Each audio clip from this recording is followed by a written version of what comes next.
Muy bien. Muy buenas tardes, tengan todos ustedes bienvenidos a esta reunión.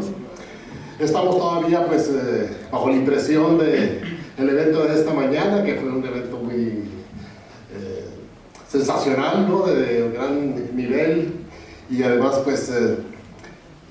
que despertó en todos nosotros una gran curiosidad, ¿no? Sobre todo por las posibilidades que tiene la universidad, ¿no?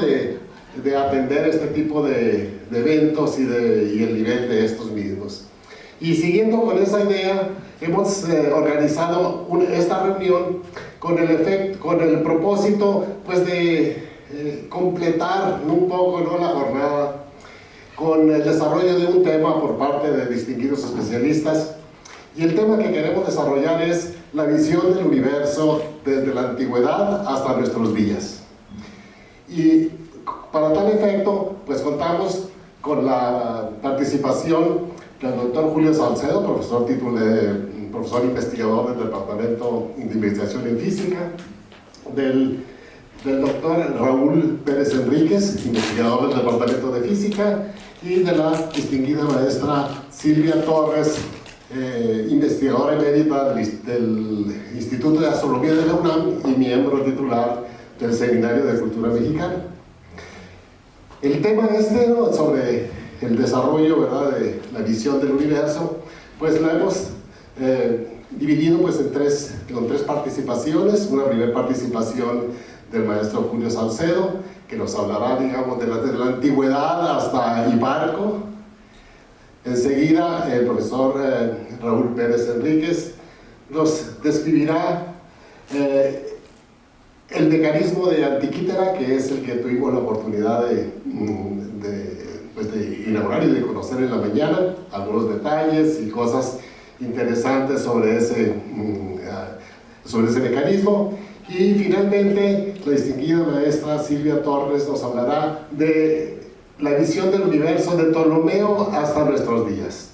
Actualmente, ¿verdad?, la astronomía está en auge por los nuevos descubrimientos y el gran impacto que han tenido las nuevas tecnologías. Entonces, todo esto es con la idea de dar el contexto, ¿no?, y la importancia que tiene esta disciplina y su estado actual de desarrollo. Vamos a empezar con el maestro Julio Salcedo. Buenas tardes. Buenas tardes. Muchas gracias, Rubén. Primero que nada quiero agradecer a la rectora de Unison que está presente y a todos ustedes que nos acompañan, desde luego a la doctora Silvia Torres, al doctor Raúl Pérez Enríquez. Yo les voy a hablar un poco acerca de la historia antigua. Esa es una historia que sucede en todas partes del mundo. Las culturas antiguas, en diferentes niveles, grados o como quieran llamar, han ido descubriendo su papel en el universo. Han tenido sus propias ideas, pero desde luego la corriente de conocimiento occidental tiene una ruta que fue forjada por las grandes culturas de la antigüedad, que estamos hablando de Mesopotamia y Egipto, pero principalmente, obviamente, hay otras partes que también hicieron grandes contribuciones, pero esta nos compete porque nos vamos a dirigirnos a lo que es la herencia que recibieron los griegos.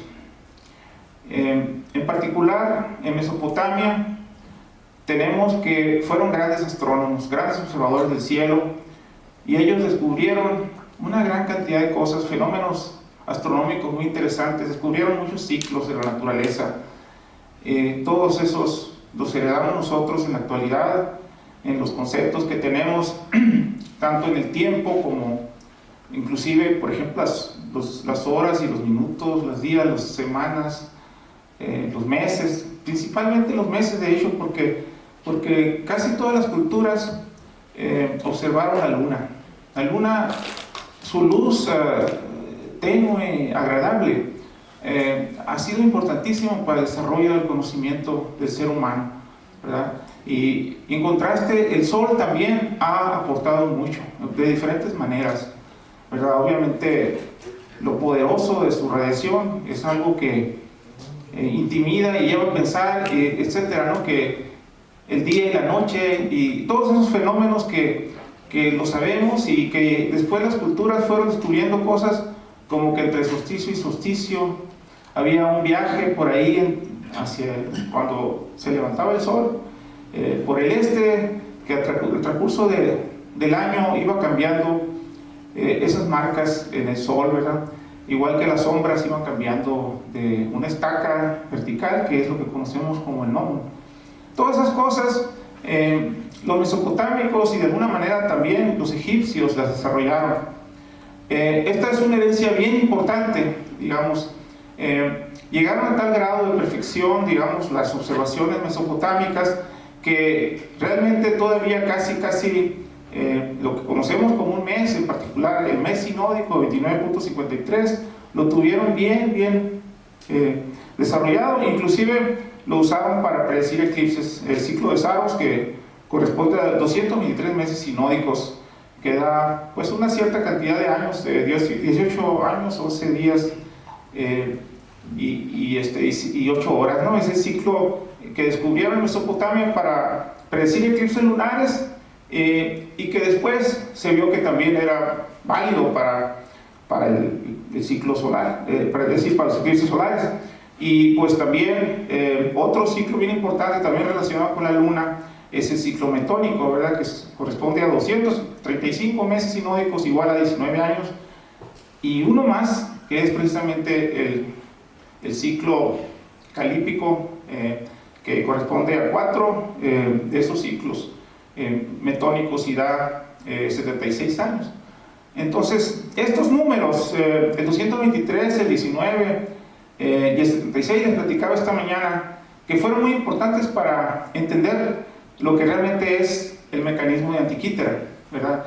Que por cierto, un filólogo hizo ese gran descubrimiento de que era un planetario, ¿verdad? Pero déjenme ir un poquito más despacio en esto, porque los mesopotámicos hicieron eso, los egipcios pues tuvieron el concepto del año solar, ¿verdad? Que 360 días más 5 días más, que le llamaban el págono, y esto también está inscrito en uno de el anillo más exterior del mecanismo de Antikythera monumental, que pueden ver ustedes aquí en la plazoleta de Antikythera, ¿no? Pero quiero decirles que una cosa que vemos así a golpe de vista del mecanismo de Antikythera es la posición de los planetas. Esos planetas están en tiempo real, y quiero decirles que en su mayor parte ese tema, digamos, de que los planetas sigan una cierta trayectoria en el cielo, que fue descubierto en Mesopotamia, que es el zodiaco, ¿verdad? Que realmente es un descubrimiento impresionante, ¿verdad? Por eso tiene sentido decir que los planetas se encuentran en un plano, ¿verdad? Que para los físicos eso significa que podemos entender cómo se formó el sistema solar, porque eso nos lleva a que un término muy físico, que es el momento angular, nos dice cómo se pudo haber formado el sistema solar. Pero yéndonos ahora a ver qué fue lo que hicieron los griegos, pues resulta ser que había ciertas ideas relacionadas con la geometría, pero muy incipientes en todas esas culturas anteriores, y los griegos irrumpen con una nueva manera de pensar. Al principio, cuando vemos, por ejemplo, leemos a Homero, a Hesiodo, vemos conceptos muy elementales, así como los que todavía alguna gente cree, por ejemplo, la tierra plana, ¿verdad? Estamos hablando de tiempos muy remotos en la cultura griega, ¿verdad? Pero después vienen personas como Tales de Mileto, como Pitágoras, que le dan un aire nuevo, fresco, y que esa filosofía natural se va a convertir en lo que hoy es la ciencia, ¿verdad? Entonces, de hecho, todos los científicos de alguna manera tenemos esa herencia de Tales y de Pitágoras, ¿verdad? Que realmente vieron, por ejemplo, la perfección del círculo y muchas cosas bonitas. Se dice que también llegaron a predecir eclipses, lo cual es posiblemente cierto, y muy probablemente bajo la influencia también mesopotámica, ¿verdad? En el caso de Tales, que se dice que predijo un eclipse, nunca se ha comprobado realmente, pero es factible que sí haya habido esa posibilidad, no está claro. Pero el hecho que un tema que se les hizo un gran reto a ellos es el tema de los planetas. Los planetas eran errantes, no se movían como las estrellas en la esfera celeste, ¿verdad? Que parecía seguir un curso muy claro, muy fácil. Y entonces Platón mismo los enfrenta a un problema y les dice: ¿cómo vamos a entender estos planetas? ¿Verdad? ¿Qué debemos hacer? Y uno de sus alumnos, Eudoxo de Cnidos, ¿verdad?, que por cierto fue un gran geómetra, aparte de ser también, de tener unas grandes contribuciones a la astronomía, al representar en un sistema geocéntrico las famosas esferas, esas esferas de Eudoxo. Entonces, esa fue la respuesta, y de hecho concibió 27 esferas, 5 para cada planeta. Y bueno, el asunto era que no era fácil predecir esos movimientos. Después viene Aristóteles, y de hecho aumenta el número de esferas. Retoma el modelo de Eudoxo y lo amplía, digamos, sin hacer realmente una modificación muy grande, pero sí hizo contribuciones muy grandes a Aristóteles. Es interesante leer su libro sobre el cielo, de Caelo, ¿verdad? Y los invito, por cierto, a que busquen esos libros maravillosos, se llaman Extant, ¿verdad?, que son gratuitos, pueden bajarlos todos. Y en este caso, por ejemplo, Aristóteles se pone a pensar en los planetas, y algo que interesante decir es que para ellos la Luna y el Sol eran planetas también, porque también eran errantes con respecto a las estrellas fijas, ¿verdad?, que eran las que estaban en la bóveda celeste, la que realmente conocemos como estrellas nosotros. Pero los planetas eran esos errantes, y eran muy complicados, y el Sol y la Luna también tenían cierto grado de complejidad. Y entonces Eudoxo de alguna manera hace una gran contribución, aunque tenía ciertas desventajas. Su teoría, por ejemplo, no podía predecir el cambio de brillo de los planetas, que ya se conocía. Por ejemplo, Marte, cuando está muy cerca de nosotros, así como lo sabemos ahora, es muy brillante, ¿verdad?, pero de repente se vuelve muy difícil de ver.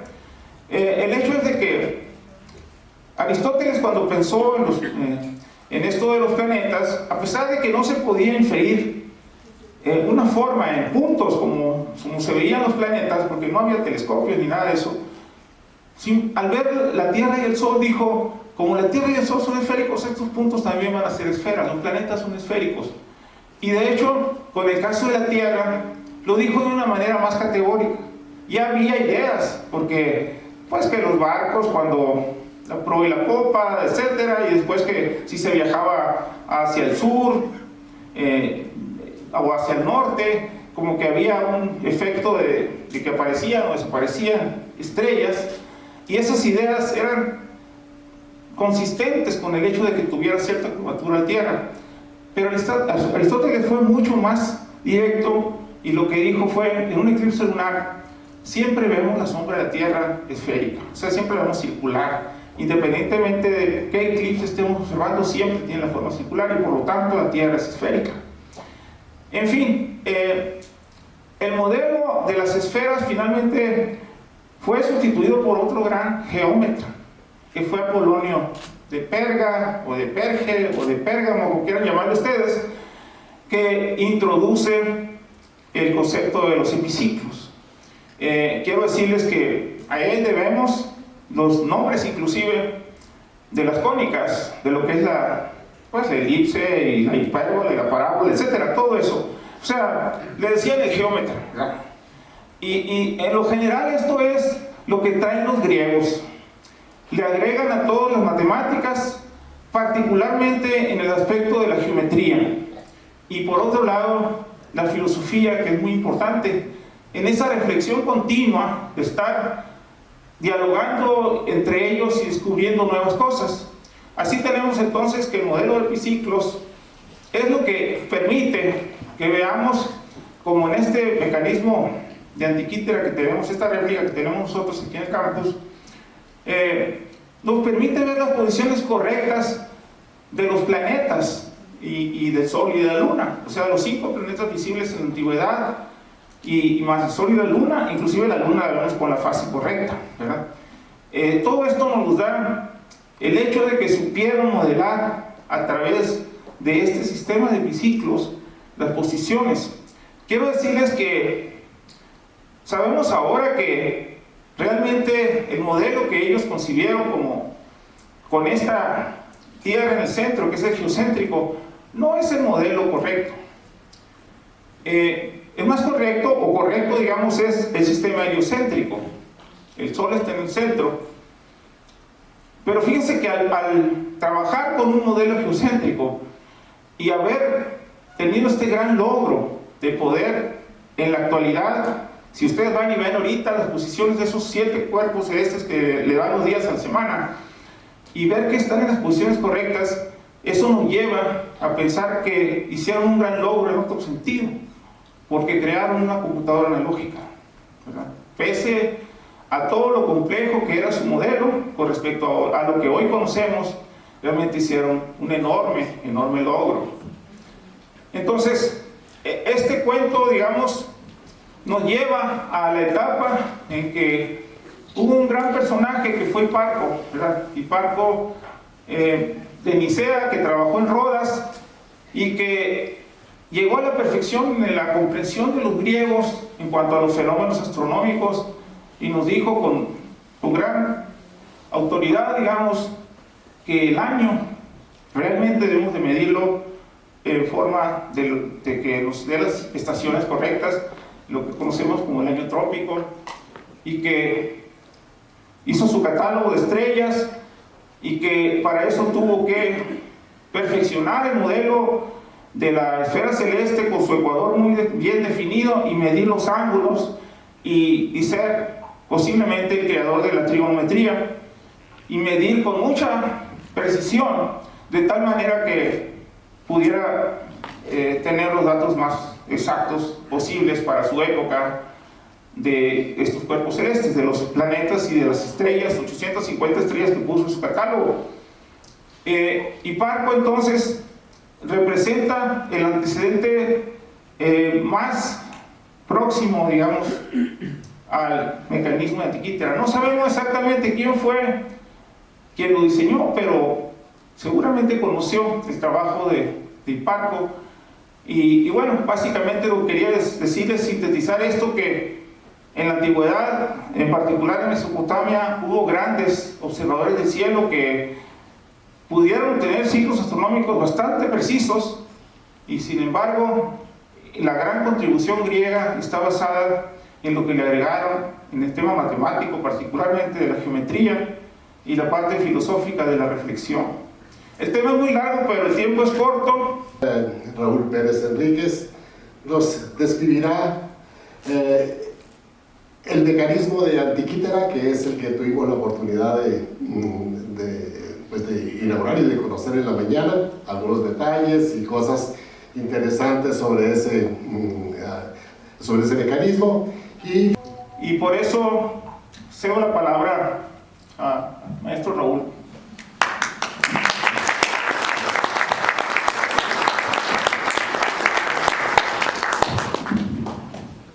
Bueno, buenas tardes. Yo soy Raúl Pérez Enríquez, y lo que me toca a mí es hablar precisamente de este parteaguas. La presentación que hizo Rubén nos dije que vamos a ver la historia de la astronomía, o la historia de la visión del universo por parte de nosotros, desde la antigüedad a la época de Hiparco, y después la doctora Silvia nos presentará de Ptolomeo hacia nuestros días. Pues a mí me toca ese parteaguas, ese punto de inflexión en el que se presenta precisamente qué es el mecanismo de Antikythera, porque el mecanismo de Antikythera es un reflejo del conocimiento astronómico de la época precisamente que está entre Apolonio y Hiparco. Podríamos decir que es el reflejo de todo el conocimiento científico, del conocimiento del universo que se tenía en la época de Hiparco. Así, lo que me corresponde a mí precisamente es hablar de este mecanismo y de cuáles son algunos de sus aspectos principales. Déjenme que me obedezca esto. No quiero obedecer.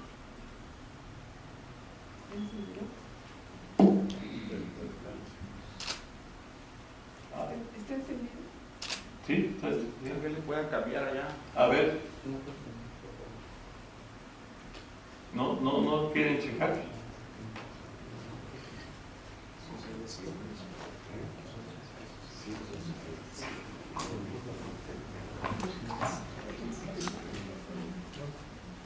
Precisamente lo que yo voy a hablar es de este mecanismo de Anticítera, que puede ser, como les decía yo, es el registro o el vestigio de cuál era el conocimiento astronómico al que se ha referido Julio.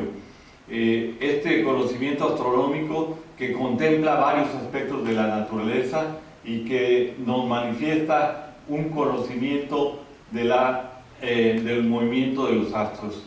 En una frase que he tratado de acuñar con motivo de este mecanismo de Anticítera, digo, ¿qué es el MAM? El MAM, o el mecanismo de Anticítera monumental para Hermosillo, es una danza continua de los astros del mundo antiguo y de los eclipses, basado en el mecanismo de Anticítera. Y voy a ver precisamente por qué los astros del mundo, porque en él están reflejados, como decía Julio, los 5 planetas visibles al ojo humano, no con la ayuda de ningún instrumento, sino directamente al ojo, y esos son visibles y por lo tanto pueden ser seguidos en su movimiento en el cielo, en el contraste del zodíaco. Entonces, estos astros, junto con el Sol y la Luna, son los astros que eran del mundo antiguo, era lo que podían percibir, y todas las trayectorias están en este mecanismo. Aquí muestro yo la carátula precisamente del mecanismo de Anticítera que hemos reconstruido, y están al centro la Tierra, porque el modelo era geocéntrico, como ya explicaron, y está la Luna, que como ven ustedes tiene 2 colores, porque muestra las fases de la Luna.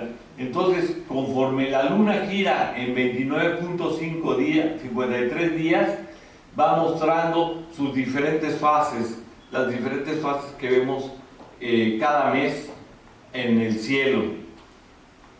Y a su vez tenemos las órbitas de los planetas, que son aquí manifestadas con forma circular, pero que incluyen el movimiento retrógrado que se observa en el cielo, precisamente porque nosotros no somos el centro de la observación, sino que somos un ente que está situado en la posición del Sol, en este esquema.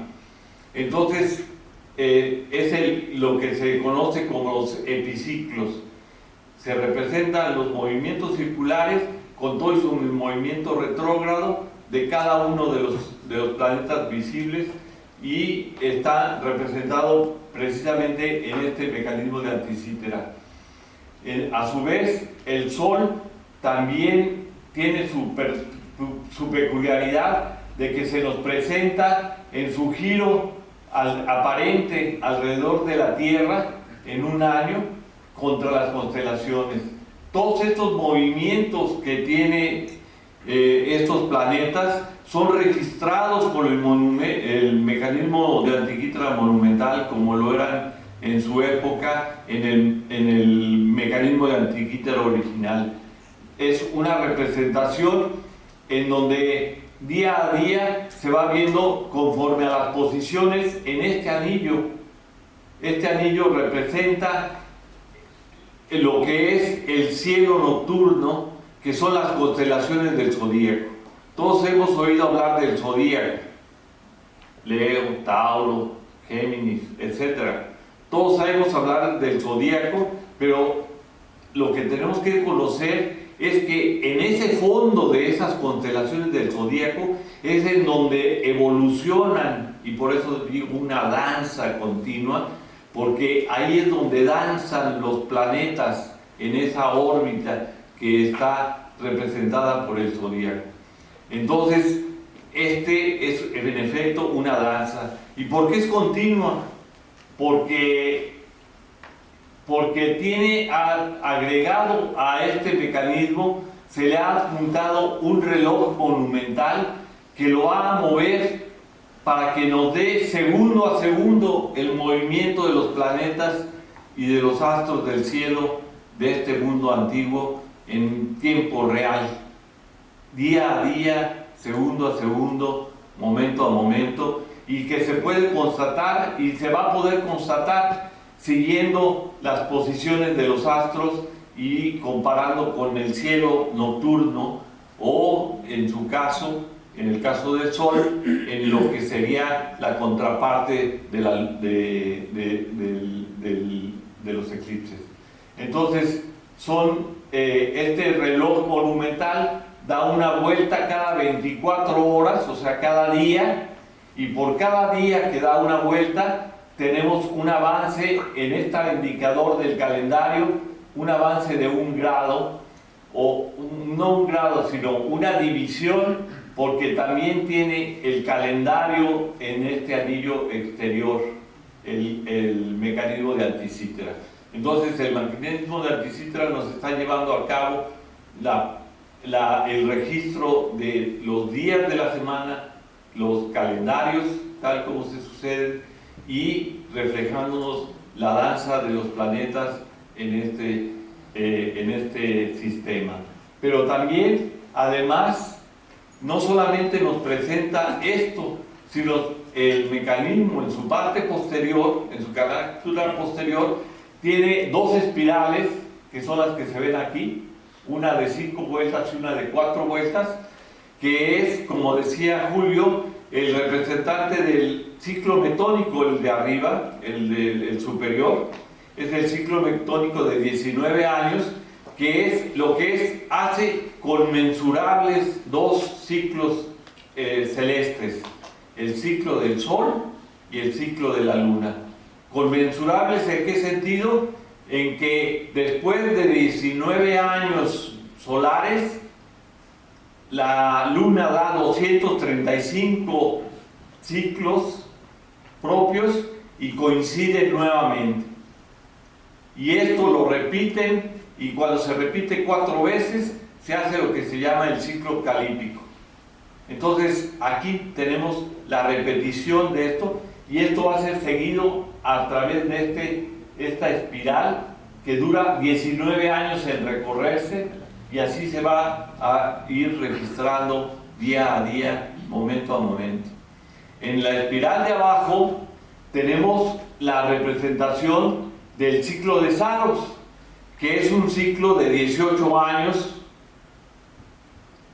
y que corresponde al ciclo básico de la predicción de eclipses. O sea, este mecanismo nos ayuda también a predecir los eclipses. Aquí, ahorita en esta fotografía no está en su ajuste original, pero ahorita nos va a predecir el eclipse que va a suceder el próximo 8 de abril. Nos va a decir que en qué momento cae ese eclipse. Y este ciclo de Saros es el ciclo en el que se repiten los eclipses a lo largo del tiempo. Esta predicción de eclipses no solamente corresponde a lo que hicieron los mesopotámicos y mejoraron los griegos con el Exelimus, sino que también corresponde a un ciclo que hicieron los propios mayas en nuestra cultura. Pero de eso voy a hablar mañana, de cómo los mayas tenían también su propio ciclo, que era de 11.960 días, y que también predecían los eclipses que se iban a suceder en secuencia en cada una de las regiones del mundo. Pero no solo eso, este mecanismo de Anticítera nos proporciona además la virtud de que cada uno de los ciclos que están marcados aquí, que están, cada uno de los aparte, están los nombres de los meses lunares y que se va correspondiendo, y hay un contador de años o de ciclos más bien de años que nos da la predicción de los eclipses, de los Juegos Olímpicos, que eran cada 4 años, de los Juegos Nemeos, de los juegos ICEOS y de los, ¿cómo se llaman los otros? NEA y los NAA, juegos NAA. Son diferentes juegos que tenían los griegos, los griegos tenían estos juegos y que celebraban festividades de toda índole. Una cosa importantísima es que estos juegos no solamente eran deportivos, no solamente eran atléticos desde el punto de vista de los deportes como el box o lanzamiento de jabalina o el tiro con disco, sino que también eran culturales. Había debates culturales, había concursos de oratoria, concursos de poesía, y era todo un evento cultural, era toda una celebración de la cultura y la ciencia y el arte en esos Juegos Olímpicos. Entonces, esto puede servirnos a nosotros ahora para, utilizando este calendario, que nos vaya y que podamos celebrar este tipo de eventos con motivo de cuando se lleguen a estos límites. Eso está indicado en el registro. Una cuestión que quisiera regresar es que los 223 meses lunares que están en la espiral inferior, que es el ciclo de Saros, tienen una duración de 29.53 días, y que es lo que lleva a la complementación de este ciclo de Saros, y que tiene precisamente 3 ciclos para concebir el ciclo Excelibus, que es en donde se cumple la repetición de los eclipses, no solamente si son solares o lunares, sino en la zona, en la misma región de la Tierra. Todo esto es parte de lo que está contemplado en este mecanismo. Ahora bien, dice uno, bueno, ¿y cómo es que saben que todo eso se hizo? Pues, ¿cómo es que todo eso hace ahora el mecanismo de Anticítera, si lo único que se tiene de registro son piezas como las que se exhiben aquí en el Museo Nacional de Arqueología de Atenas? 3 piezas, fundamentalmente, que están erradas, pero que en realidad ya nos muestran que tiene una estructura. Aquí ven ustedes en este, que es el fragmento A, ven una estructura que están una estructura de cruz, de X, y con como si fueran engranes, y esta tiene una de reglillas acá, y esta tiene también lo de las famosas espirales. Pero ¿cómo es que sabemos todo esto? Pues eso ha sido gracias a la investigación realizada a lo largo de ya 120 años por un tema mecánico, un reloj o algún material, algo así parecido. Entonces, así se empezó. Esta es la exhibición, que son 80 piezas en total, en las que quedó descompuesto después de que se sacó de las arenas en el mar cerca de la isla de Antiquítera, y por eso su nombre, y se sacaron todos estos vestigios, y estos vestigios se han ido recuperando. A los primos Stais les tocó ser de los primeros en el año de 1902.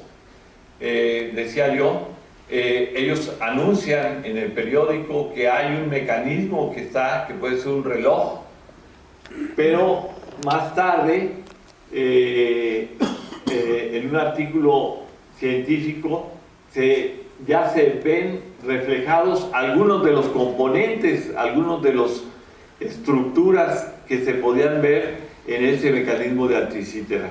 Entonces se empieza a ver la perspectiva de que podía ser más que un reloj y podía representar algo más interesante y más importante. Y fue precisamente un filólogo, como dijo el doctor Julio Saucedo, el filólogo que determinó a través de la observación de varios números importantes dentro de los textos que están recuperados en las piezas, que identificó 3 números que le dieron la idea de que podía tratarse no solamente de un reloj, sino de un planetario o una representación celeste. Esto fue hace ya 120 años, pero ahora con las técnicas modernas, a través de los estudios, se han podido hacer investigaciones mucho más profundas y se ha ido elucidando con la tomografía computarizada que ustedes han de conocer a través de imágenes que toman de los cerebros cuando le hacen a uno un estudio de tomografía, que vemos capa a capa, slide by slide, vamos viendo cómo se compone. Pues aquí podemos ver cómo en las piezas se ven y ya nos hablaba de esto en la mañana el profesor Fries, de cómo se ven las piezas y se puede determinar el tamaño de los engranes y contando el número de dientes se puede determinar las características del engrane. Todo eso se ha recuperado y eso es lo que ha servido de base. O sea que lo que se ha hecho con el mecanismo de anticítera monumental que tenemos es la recuperación de toda esa información e investigación a lo largo de 120 años que nos ha llevado a comprender los mecanismos.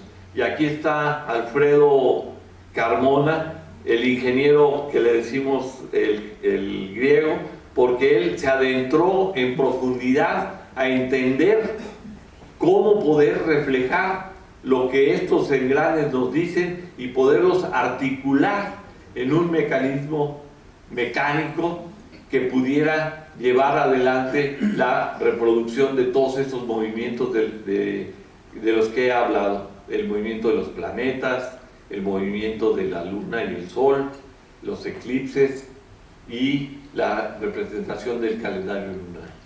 Entonces, estas son algunas de las imágenes que contenía. Se han hecho en el mundo, como decía también Julio, varios modelos, como el de Wright, como el de Cotzanas, que por cierto, un modelo como este de Cotzanas lo tenemos aquí en la Universidad de Sonora, que nos lo trajo el doctor Xenofón Musas cuando en 2018 hicimos una exhibición del mecanismo de anticítera aquí en este auditorio.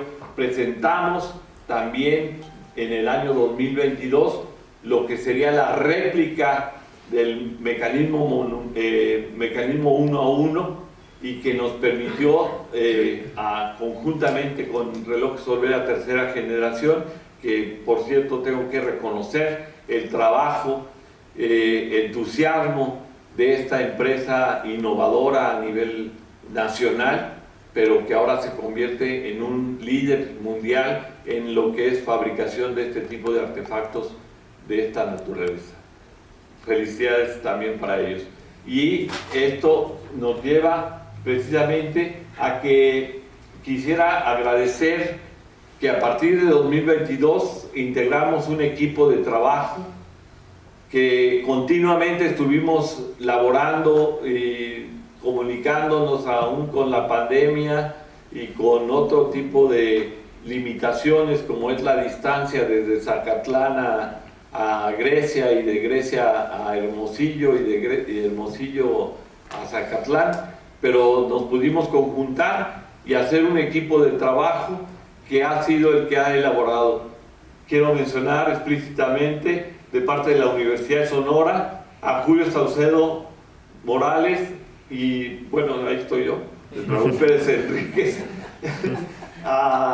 de Relojes Olvera tercera generación, al ingeniero Alfredo Carmona, como decía, y por supuesto al director de la empresa y colega, amigo ingeniero Jesús Clemente Olvera Trejo, y por parte de la Universidad Nacional y Capodistriana de Atenas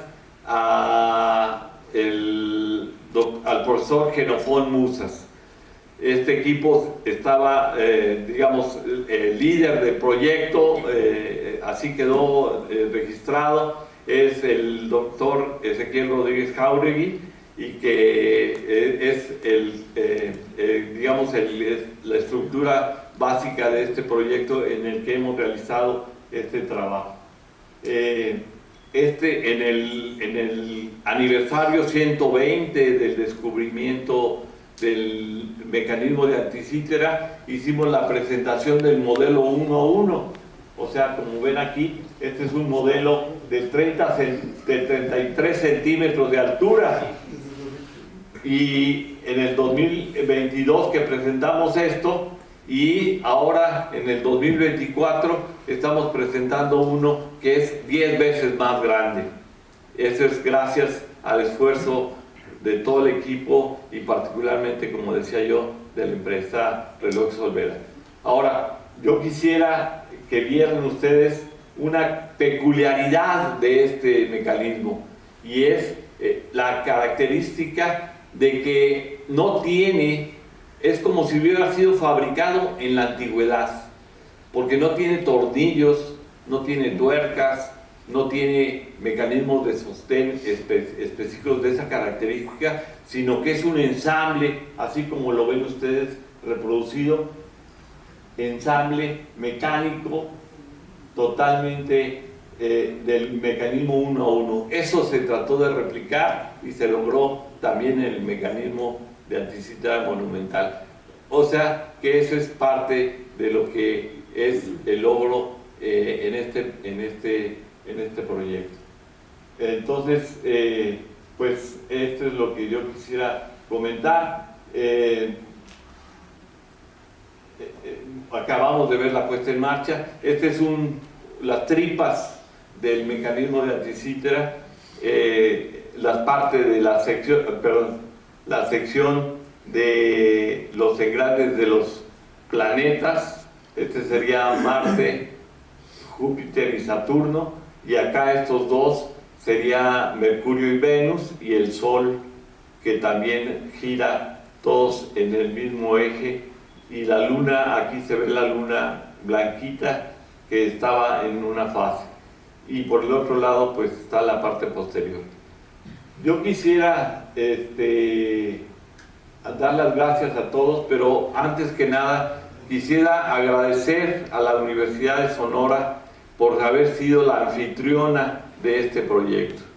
No podría ser de otra manera, que lo que nosotros hemos hecho no podría haber sido sin el respaldo para todos nosotros por parte de la Universidad de Sonora y sin el financiamiento del gobierno del estado de Sonora.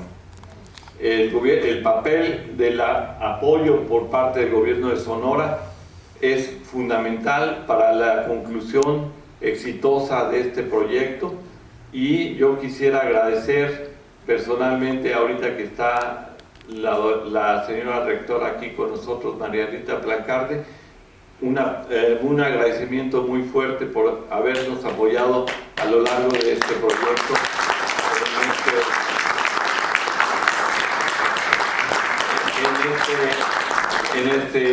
en este proceso, y insistir en algo muy importante desde mi punto de vista. Es que este proyecto es conjunto entre la universidades en plural, y una empresa innovadora que arriesgó mucho, pero que dio frutos. La Universidad de Sonora, la Universidad Nacional y Capodistriana de Atenas, con los representantes que ya mencioné, y los Relojes Olvera tercera generación. Yo con eso termino, y diciendo que este mecanismo de anticítera sería, como quien dice, el punto de partida en el punto de inflexión de un registro que es único en el mundo, y que además es único porque fue enterrado por las aguas y quedó cubierto por las aguas por más de 2100 años. De otra manera, posiblemente hubiera sido hubiera terminado como muchos de las cosas que se hicieron de bronce en la antigüedad, fundidos para construir armas de guerra y combatir al enemigo. Sin embargo, así es como queda. Pues les agradezco mucho su atención. Gracias. Finalmente, la distinguida maestra Silvia Torres nos hablará de la visión del universo de Ptolomeo hasta nuestros días. Actualmente, ¿verdad?, la astronomía está en auge por los nuevos descubrimientos y el gran impacto que han tenido las nuevas tecnologías. Entonces, todo esto pues es con la idea de dar el contexto, ¿no?, y la importancia que tiene esta disciplina y su estado actual de desarrollo. Bien, Claudio Ptolomeo, años 100 y 170 de nuestra era, y esta pues es una edición en latín de su libro Almagesto, que es el Almagesto se conservó, fue un libro importante que él escribe, un conjunto de libros que él escribe, se perdieron y los conservaron los árabes, la cultura árabe lo viene y lo regresa a Europa, a la cultura europea, y entonces toma el nombre de Almagesto. Estimó que el Sol, es un libro, es un tratado muy complejo, tiene muchísima información, pero por ejemplo, estimó que el Sol ya está a una distancia de 1200 radios terrestres, pues se equivocó por un factor de 2, porque está a 2300 radios terrestres, pero es importantísimo, ya empieza a dar medidas del sistema solar, y que el radio de la esfera de las estrellas fijas está 20.000 veces más grande que el radio de la Tierra. Entonces ya esto nos está diciendo cómo es el universo. Y la palabra universo no existía, era el mundo. ¿Cómo era el mundo? Para ellos es todo. ¿Qué es? El mundo, las estrellas y los planetas, y el Sol y la Luna. Eso es el mundo. Eso es la totalidad. Eso es todo. Bueno, menos la parte espiritual, que es otra historia, por supuesto. Uno de los problemas que existía era tratar de interpretar, esta es una manera de cómo está representado el movimiento de uno de los planetas, la apariencia de unos planetas, y que conforme pasan los días va cambiando de posición respecto a las estrellas, pero llega un momento en que da la vuelta, entonces el movimiento retrógrado de los planetas. ¿Cómo que da la vuelta? ¿Por qué ha de dar la vuelta? Y luego ya sigue otra vez su camino.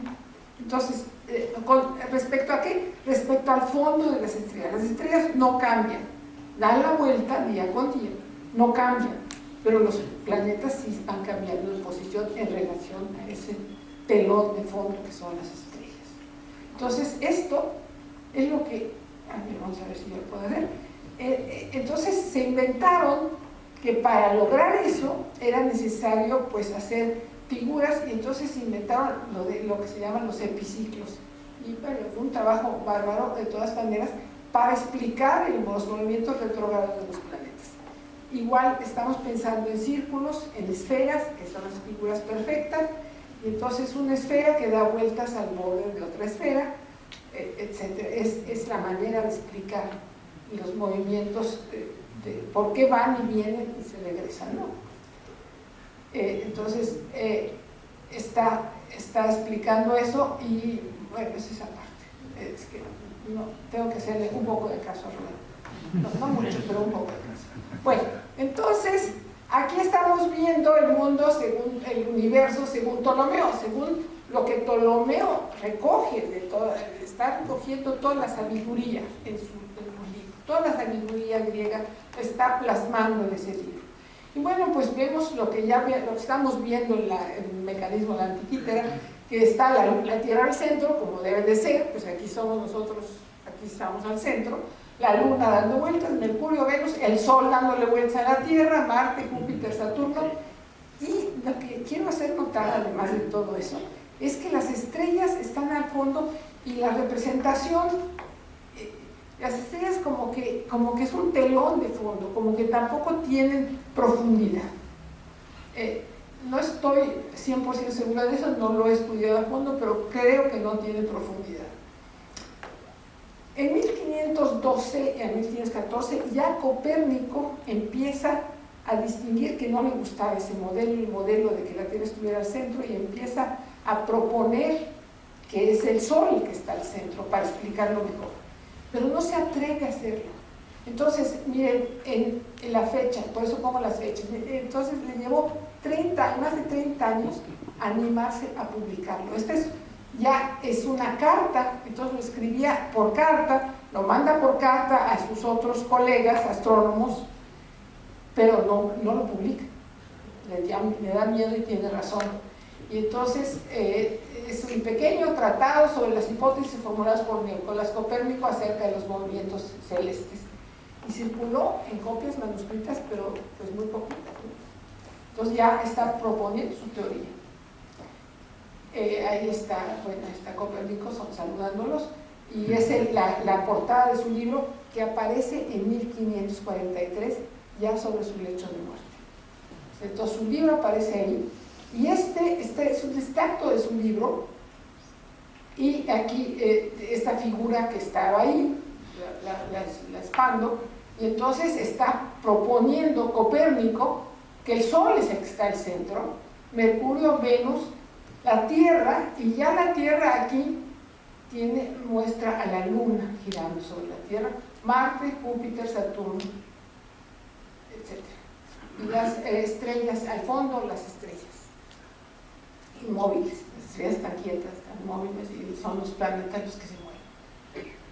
Bueno, Copérnico no fue el único, había muchos más colegas, no muchísimos, pero sí había más astrónomos, pero estos son los más significativos, los más señalados. Copérnico, Tycho Brahe, que lo conocemos poco, es de Dinamarca, un príncipe danés muy importante, Galileo, Kepler y Newton. Entonces estoy poniendo la línea del tiempo de qué fechas a qué fechas estuvieron vivos, y Copérnico pues muere en 1543, y es más o menos donde nace Tycho Brahe. Después Galileo, Kepler son simultáneos, y ellos son contemporáneos, y luego ya Newton es posterior. Bueno, ¿por qué pongo a Tycho Brahe?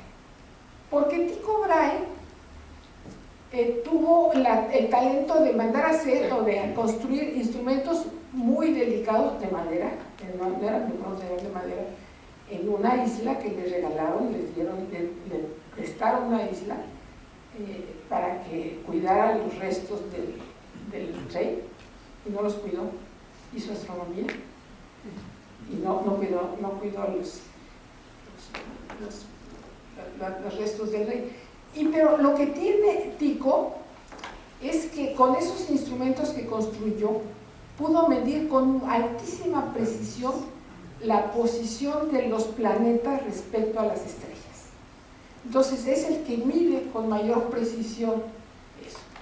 Pero por otro lado, Tycho ya conocía, Tycho conoce la propuesta de Copérnico y no le gusta. Dice, pues, ¿saben qué? Eso yo no lo creo, no estoy de acuerdo. Y entonces propone una alternativa. Entonces propone que está la Tierra inmóvil al centro, que el Sol le da vueltas a la Tierra y que los planetas giran acompañando al Sol. Entonces ya es una propuesta híbrida. Ya no es ni la de Copérnico ni la que plasma Ptolomeo. No era estéticamente la de Ptolomeo. Ptolomeo plasma lo que en la antigüedad se consideraba. Bueno, y al fondo están las estrellas. Ahí está. Entonces eso es lo de la propuesta de Tycho Brahe, que desaparece después. Hasta que llega Galileo en 1609, llega con su telescopio y descubre, todas cosas maravillosas en el cielo que ni nos imaginábamos que existieran. Galileo merece una plática aparte, pero les diré que entre otras cosas encontró que alrededor de Júpiter había unas estrelluelas que lo acompañaban siempre, y llegó a la conclusión que primero pensaba que eran 3 y luego resulta que eran 4, que son sus lunas, las lunas de Júpiter. Entonces él, que sí era copernicano, había leído a Copérnico y que sí le convencía mucho la obra de Copérnico, él presenta ya el modelo de Copérnico, lo presenta ya modificado, que es la Tierra al centro, bla, bla, bla, el Sol al centro, la Tierra con la Luna, y ya pone aquí a Júpiter con sus 4 lunas. Y esto lo pone en su libro de los diálogos, que publica en 1632, creo, y es el que le lleva a grandes problemas, porque, pues no solamente por eso, sino porque empieza a decir que el Sol tiene manchas, empieza a decir un montón de cosas, escribir un montón de cosas, y no solamente las escribe la parte científica, sino que en su texto es el primero que escribe, que no es en latín, ya no lo escribe en latín, lo escribe en italiano, y se burla del Papa indirectamente, del Papa Urbano, que había sido su amigo. Entonces hace una caricatura de sus posturas, y pues eso no le salió caro a Galileo. Entonces no fue solamente por sus posturas científicas, sino también por arrogante, yo creo, por payaso, pero era un gran comunicador. O sea, su libro es muy interesante, muy agradable. Y bueno, el primer libro escribe sus resultados, sus descubrimientos. Es un libro pequeñito y se lee, pero es una delicia, se lee en una tarde, delicioso. ¿Cómo se llama? Los diálogos. No los diálogos, el anterior, el Mensajero Celeste. El mensajero de Mantefreos Siderius Nuncius. Es delicioso, es brevísimo y muy al punto. Y en cambio ya los diálogos ya empieza a echar mucho rollo, muy interesante. Los diálogos ya los pone en italiano, el Siderius Nuncius es en latín, como debería ser, etc. Entonces, pues esto le llevó a muchos problemas a Galileo, que no vamos a contar aquí. Seguimos en lo de seguimos en lo de ¿qué más encontró Galileo? Galileo encontró que al dirigir su telescopio hacia la Vía Láctea, que no sabía, la Vía Láctea es una banda lechosa, suavecita, bueno, de brillo tenue, que cruza el cielo. ¿Cuántos de ustedes han visto la Vía Láctea? Sí, pero es que están en la Ciudad de México nadie, ni estrellas, en fin. Entonces, al mirarlo a través del telescopio, él dice, no son nubes, no sabía si eran nubes o estrellas, es un número enorme de estrellas, inimaginable, ni intenta dibujarlas, porque ve ciertos grupos de estrellas y encuentra que hay más, y entonces las ilustra, las dibuja. Pero hacia la Vía Láctea son tantas que ni hace el intento de dibujar, describe en palabras que es un número inmenso de estrellas. Entonces ya está viendo que hay más estrellas que las que vemos a simple vista. Y esto yo creo que filosóficamente también trae un cambio muy importante. Porque el cielo, finalmente, ¿para qué está? Pues para el deleite de los humanos. Y si hay más estrellas que los humanos podemos ver así nomás, pues ¿qué significa esto? Digamos, religiosamente tiene su importancia, filosóficamente tiene su importancia. Bueno, eso fue, estamos pasando de 1632, nos vamos más allá de un siglo, y está el señor Messier, francés, que él buscaba cometas. Entonces recorría con un pequeño telescopio, ya más grande que lo de Galileo, recorría el cielo buscando cometas, y había objetos nebulosos que le estorbaban. Le estorbaban porque ahí estaban siempre, pensaban que era un cometa, no, ahí está, la noche siguiente está en la misma posición, en el mismo lugar. Entonces dijo, pues mejor me voy a poner a hacer un catálogo para que ya no esté yo pensando que son cometas. Entonces hace un catálogo de cerca de 100 objetos, y le llamamos el catálogo Messier, del señor Charles Messier. Y ahora les estoy mostrando ahí una foto moderna, las fotos modernas de lo que él vio, apenas como manchitas difusas en el cielo. Entonces ya esas son fotos modernas de sus, más o menos, les digo que son 100 o 104, pero creo que llegó a 101 y los otros ya los pusieron después, pero tenemos hasta 104. Entre esas está el grupo de estrellas, el cúmulo de las Pléyades. Es una fotografía muy moderna, por supuesto. Él no tenía ni fotografía ni nada, y un telescopio más poderoso que los de Galileo, pero pues también bastante chafa, ¿no? Conseguimos uno mejor, ambos, etcétera. Entonces, aquí hay otros objetos difusos, objetos que vistos con un pequeño telescopio, pues se ven fuera de foco, que no es una estrella, no es un punto, y luego incluso una galaxia. Entonces ya había objetos difusos, miren, más objetos difusos de los que, y por eso tienen el número M. M33 es el número 33 del catálogo de Messier. Tiene muchos otros nombres y números esta galaxia, pero digamos eso.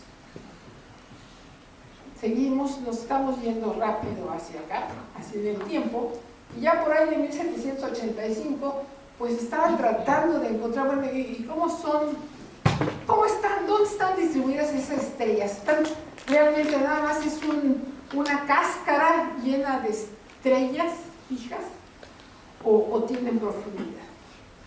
Y entonces uno de los primeros modelos los hace el inglés Herschel, el alemán en Inglaterra, William Herschel, y propone que todas las estrellas son del mismo brillo y que nada más unas son más débiles porque están más lejos. Entonces, dice, bueno, esa es su propuesta. Entonces, ahí ya lo que estamos viendo es un universo muchísimo más grande que lo que tenía Ptolomeo. Ptolomeo tenía en realidad el sistema solar solamente, pero aquí que estamos descaradamente fuera del sistema solar, ya donde cada uno de sus puntitos, el Sol está aquí y cada uno de sus puntitos es una estrella equivalente al Sol que está más y más y más lejos según qué tan débil está. Está horrible ese universo, pero en fin, esa es su manera de representar, tratando de representar lo que él ve. Bueno, pues seguimos y aquí, bueno, son pedazos distintos, inconexos, pero van a estar conectados de la historia. Entonces, este es el conde de Ross en Irlanda, construye un telescopio ya de 72 pulgadas, 72 pulgadas es pues casi 2 metros de diámetro, ya es un telescopio con espejo en lugar de lente, etcétera, y miren, lo tiene que levantar, es como un cañón, ¿no? Lo levantan con soga y da vueltas además. Bueno, entonces él dibuja objetos que ve en el cielo, ya con ese telescopio tan poderoso, ya puede ver con mucho más detalle lo que Messier veía como una manchita, él ve mucho más detalle y lo dibuja, lo ilustra. Entonces para mí es extraordinario cómo lo puede ilustrar, porque para trabajar en el telescopio a oscuras quiere decir que la pupila se tiene que ser muy grande, pero para escribir en el papel tiene que poner luz y entonces la pupila se vuelve a ser chiquita. Entonces es complicado dibujar. Aquí está una galaxia, ahorita les muestro cuál es M33, aquí está otra galaxia, esta es la nebulosa del Cangrejo, esta es la misma galaxia, este es un detalle, una toma grande de la galaxia, este es un detalle central, y este es lo que ahora conocemos como una nebulosa planetaria. Tampoco no está preciosa su representación. Bueno, la siguiente son esos mismos objetos en esa misma distribución. Entonces vemos cómo, vean la galaxia, esta M33, que es una espiral, él cómo la representa, pues la representa así. Y la siguiente, que es otra espiral, es una galaxia doble, entonces a él le toma, hace varias ilustraciones de esta, por cierto. Entonces él toma esto, hace estas dos ilustraciones que están aquí, esta y esta, y del Cangrejo, que es la remanente de la explosión de supernova, pues estaba más brillante en esa época, por cierto, y entonces él la representa así, pues como una araña difusa, y este objeto es una nebulosa planetaria que tiene esta figura. Y efectivamente ahí está con sus dos ojitos, ahí está la lechuza. Ahí está la lechuza con sus dos ojitos. Bueno, entonces, ¿qué ¿Qué es lo que estoy tratando de decir? Que ya conocían que había objetos difusos, algunos, y lo que tenían que entender, esos objetos difusos están cerca, son pequeños, están cerca, o son enormes y están muy lejos. Y entonces surge la división de que si son universos islas, algunos de ellos, si son grupos de estrellas separados unos de otros, y entonces por eso le llaman islas, universos islas, porque es un grupo de estrellas separado de otro grupo de estrellas, y no sabían, y esto se resuelve, bueno, se resuelve antes, en la década de los 20, se resuelve que efectivamente estos objetos, este y este, son galaxias semejantes a la nuestra, que nosotros estamos ubicados, el Sol del sistema solar está ubicado en un grupo de estrellas que es equivalente a este o a este. Estos son muy chiquitos, estos no, estos son cercanos, y que entonces a eso les vamos a llamar galaxias. Entonces galaxia, además de ser un modelo de coche y un modelo de televisión y de muchas otras cosas, en realidad el nombre está diciendo, es como la Vía Láctea. La palabra está en griega, de leche, entonces la Vía Láctea, o son otras vías lácteas, otros grupos, agrupaciones enormes de galaxias que están separadas unas de otras. Entonces la palabra, el concepto universo isla ya no se dice son galaxias, hay galaxias, están ahí. Hasta ahí vamos muy bien. Entonces el universo ya se hizo más grande, o sea, la visión de cómo es el universo ya es muchísimo más grande que antes. Es porque no solamente son grupos de estrellas, sino que están incluso separados unos de otros a enormes distancias. Ya la visión es muy grande, es distinta. En 29 viene otro cambio importante, es que son cambios que se van dando conforme se va conociendo en más detalle. Entonces viene otro cambio de paradigma, de modelo. No solamente está separados unos de otros, enormes distancias, sino que además se están alejando unas de otras y lo hacen más rápidamente cuando más lejos se encuentran. Eso es tremendo. Eso es terrible. ¿Qué quiere decir eso? Quiere decir que el universo se está expandiendo. ¡Ah, qué padre! Pues no. ¿Qué quiere decir? Que mañana va a ser más grande. Hoy tiene un tamaño, pero mañana va a ser más grande. Y pasado va a ser todavía más grande. Pero ayer era más chiquito. Y antier era más chiquito. Entonces, ¿dónde empezó? ¿Qué pasó? ¿Qué sucede? ¿Es verdad? ¿No es verdad? Etcétera. Entonces, eso no es solamente un cambio de tamaño, sino es un cambio de que se está modificando. Y esto se decide en 1929. Por cierto, ahí está Einstein y Hubble. El Hubble es el señor de la pipa, y que ahora por eso el telescopio espacial se llama en honor a él, y pues mil cosas se llaman en honor a Einstein, muy importante. Y Einstein propone la teoría de la relatividad de 1905 y tal, y bueno, en fin, una serie de cosas que no vamos a platicar, no mucho. Entonces estamos diciendo que el universo se está expandiendo, está creciendo. Y nosotros estamos viendo que en todas direcciones está creciendo. Entonces esto nos lleva otra vez a decir, bueno, estamos otra vez en el mundo tolemaico donde somos el centro del universo, otra vez, porque en todas direcciones donde se ve se están alejando cada vez más rápidamente, ¿o qué pasa? Entonces la conclusión es que no, que cualquier observador donde quiera que se encuentre vería lo mismo, que no estamos en un lugar privilegiado, no es un universo a la antigua, sino que estamos en cualquier observador vería lo mismo. Eso es muy importante. Eso es. Bueno. Entonces nos íbamos a la crisis de que el universo está creciendo y se estaba haciendo, era más chico antes, y cómo empezó. Entonces hay quien propone, pues empezó en un punto, empezó en una irregularidad, en una singularidad, es la palabra singularidad, y entonces pues tenía que estar todo junto, todo el universo junto, y tenía que estar más caliente, todo estaba más caliente. Y se ha ido en expansión, y ya todo está más frío, y ya está más caliente. ¿Y eso qué significa? Pues significa muchísimo. Tiene importancia por todos lados.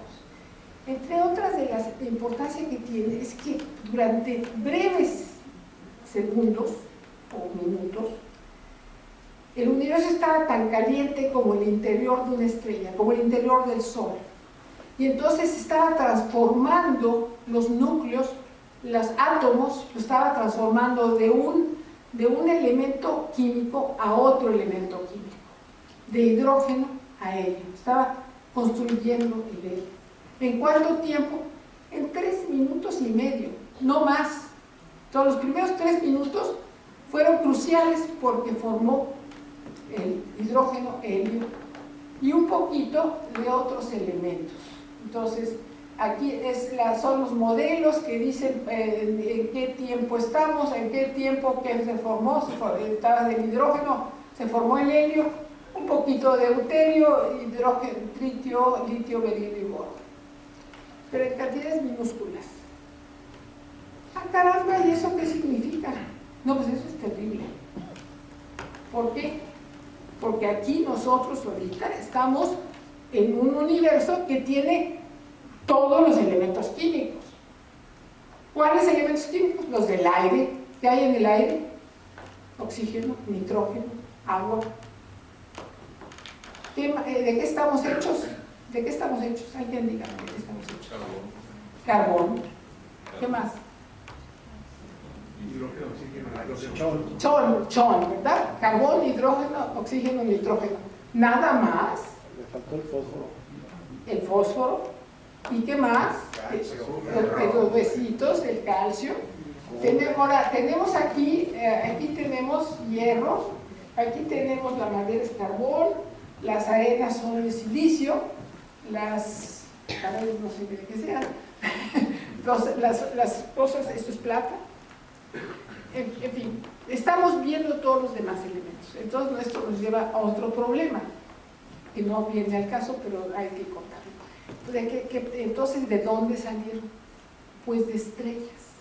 Entonces, las estrellas son las que formaron todos esos elementos químicos que estamos viendo en la Tierra, de donde estamos hechos y que comemos todos los días.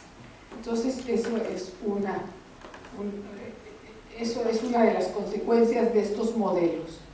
Entonces, esta es la proporción de elementos en el sistema solar. Está puesto cada división es 10 veces, creo que 100 veces más alta, 100 veces. Y acá son un factor de 100, aquí otro factor de 100, entonces son 10.000, etc., ¿no? Entonces, lo que hay principalmente del sistema solar, hidrógeno, helio, si hay litio, berilio y boro, hay todos los demás elementos de ahí para la derecha, los que se van disminuyendo. Y esos son los que se hicieron. Los primeros son los que se hicieron en la gran explosión, en el Big Bang. Nosotros sabemos lo que es el Big Bang, es un programa de televisión que nos ha divertido mucho. Bueno, no, el Big Bang, el nombre proviene precisamente de lo que es lo que le llama la gran explosión. Hay quien dice la expansión porque no fue una explosión. Y entonces aquí se formaron estos primeros elementos y todos los demás que les estoy diciendo que se formaron en las. Y luego los arrojaron al espacio. Bueno, entonces, primera consecuencia es eso. Y luego, ¿qué otra cosa? De esa altísima temperatura quedan vestigios.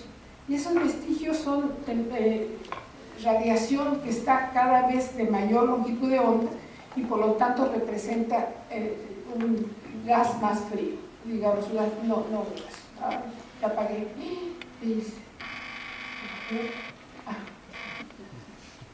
Bueno, entonces encontraron En 1964, Penzias y Wilson, en los laboratorios Bell, en Estados Unidos, encontraron que su antena tenía señal en todas direcciones, querían que no tuviera señal, querían trabajar con baja señal, y había ruido en todos lados. Entonces encontraron primero que había palomas en la antena, entonces limpiaron las palomas y todo lo que eran las palomas, y seguía habiendo ruido. Y entonces dicen, es el ruido de fondo, de la radiación de fondo, que es el vestigio, los primeros minutos, pero no, ya no son minutos, de las primeras épocas del universo. Entonces, en 1964 se confirma que efectivamente hubo la gran explosión.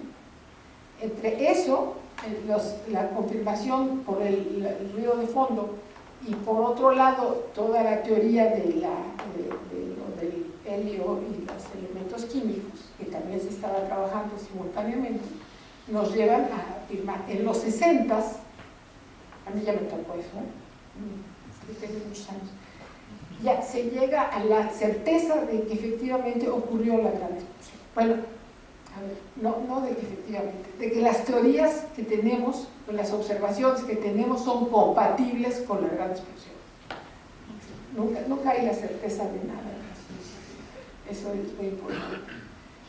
Y hubo unas observaciones, un satélite en particular, que bueno, ya lo habían encontrado en 64, pero mandaron un satélite con detectores infrarrojos muy sensibles, y encontraron que efectivamente hay aquí en todas direcciones del cielo había luz de radiación electromagnética de muy alta, de longitud de onda muy larga, entonces correspondería a una temperatura de 3 grados Kelvin. Eso es menos 270 grados centígrados. Entonces corresponde a una longitud de onda muy larga, pero en todas direcciones, uniformemente. Entonces esto fue un resultado maravilloso que lo presentaron en 1992. Pero si dicen, bueno, pero hay un poquito de irregularidades en esa señal. Entonces se encuentra que hay irregularidades a la milésima de grado, encuentran una irregularidad como lo que se representa aquí. O sea, a los 3 grados ven esto, si le sacan a la milésima de detalle encuentran esto, y si luego hacen a las 100 milésimas, ya estamos a 10 a la menos 5, ¿qué es eso? 100.000 veces más pequeño, encuentran este tipo de señales, donde los colores nos platican qué tan intensa es la señal. Entonces dicen, no, pero esto ya más bien se parece a la Vía Láctea. Bueno, pues lo vamos a corregir por la Vía Láctea y llegan a esta señal. Entonces la radiación de fondo de microondas que ya se encuentra en 1900. Y bueno, este experimento les valió el premio Nobel a estos los señores, además del experimento del Nobel. Entonces, las evidencias que ocurrió la gran explosión, hay más. Es la expansión del universo, la abundancia de los elementos ligeros, la radiación fósil. Y se siguen acumulando más evidencias. Bueno, ya estamos muy contentos. Entonces, fíjense, ya tenemos un universo inmensamente grande. Ya además está en expansión, y además empezó el chiquito. O sea, ya nuestro universo ya es otra cosa, ¿eh? Cada vez, si se fija, está más complicado. Bueno, pues ahora está más complicado todavía. Resulta que además hay materia oscura en ese universo. ¿Qué es eso? No sabemos. ¿De qué estamos hablando? De que hay más materia que la que estamos viendo con luz visible, con luz infrarroja, con rayos X, con rayos gamma, con ondas de radio. ¿Por qué? Porque se ve en su efecto dinámico los movimientos de las galaxias y el lentes gravitacionales. ¿De qué estoy hablando? de las galaxias se puede medir la velocidad de rotación de la galaxia a distintas posiciones del centro de la misma. Este sería el centro. Esta es una galaxia, está de 3/4, ni modo que le digamos, enderezate, quiero tomarte la foto de frente, pues no se puede. Ahí está la foto. Entonces toman las velocidades de las distintas estrellas a distintos radios y esperan que vaya disminuyendo con la distancia la velocidad de rotación, porque las de adelante corren mucho y las de atrás se quedarán. Ya lo sabemos todos, ¿no? Bueno, entonces resulta que no está ocurriendo eso. Cuando logran observar objetos cada vez más alejados del centro, que por cierto son cada vez más débiles, entonces se encuentran que el comportamiento no disminuye, sino que sigue bastante uniforme. Eso es también muy complicado, porque quiere decir que sigue habiendo materia que está deteniendo a esa masa. ¿Qué quiero decir? Si la estrella está dando vueltas muy rápido, más rápido que lo que la masa interior la jala, la estrella se va, la estrella se escapa. Si no se escapa, es que algo le está deteniendo. Y si están ahí las galaxias, es que tienen estrellas y algo las está deteniendo. ¿Qué es eso? Masa. Acción gravitacional las está jalando, las está deteniendo. Entonces, ¿eso qué es? Lo llamaron materia oscura. No sabemos qué sea. Hay materia, y como no sabemos qué son, le ponemos oscura de nombre. Entonces, materia oscura.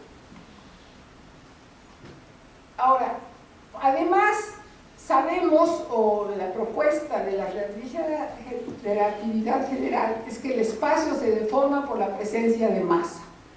Entonces, si el espacio se deforma, la luz que va a viajar por el espacio pues cambia de trayectoria, no se va a ir lo que imaginamos que debería ser recto, sino que rodea a esa masa si se pasa muy cerquita. Y eso le llamamos lente gravitacional. Si hay un observador y hay un objeto, una galaxia y una galaxia muy brillante a lo lejos y otra galaxia en medio y están perfectamente alineadas, pues la luz que viene de aquí para acá se va a curvar y el observador cree que la luz está viniendo de otros lugares. Está viendo luz fuera de posición. Esto le llamamos lente gravitacional y se amplifica, por cierto, y depende de cómo está la proporción de masas, distancias, posición, etc. Y aquí aparece esto que se llama la cruz de Einstein, que son como si fueran 4 cuasares, pero son idénticos. A la hora que estudian el espectro resulta que son idénticos. Es que es el mismo cuasar, es el mismo, y lo que estamos viendo son sus imágenes. La lente gravitacional, y aquí también vemos otros aspectos de lentes gravitacional. Esto que vemos, estos como gotas, es es un cúmulo de galaxias que está cerquita, cerquita en casa del diablo, y atrás hay cuasares, atrás hay objetos todavía más brillantes, o brillantes, y que los estamos viendo, y esta masa los está curvando. Entonces, estos se llaman efectos del lente gravitacional, y es la materia oscura. La materia oscura es la presencia, nos está delatando la presencia de materia oscura. Ya se nos está complicando el universo. Otra lente gravitacional, aquí vemos cómo se curvan, algunas empiezan a estar más curvas. Esta luz es la presencia de materia, se delata la existencia de materia oscura. La lente gravitacional, y un poquito regresamos a la radiación de fondo. Esto fue lo que descubrió el COBE en 92, estos son los señores del premio Nobel, y en 2003 mandaron los europeos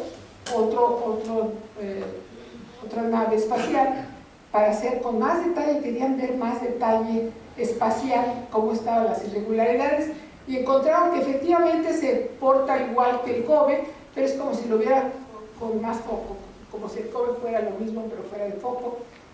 Y entonces se fijan que lo de arriba y abajo coincide, pero lo de abajo tiene mucho más detalle.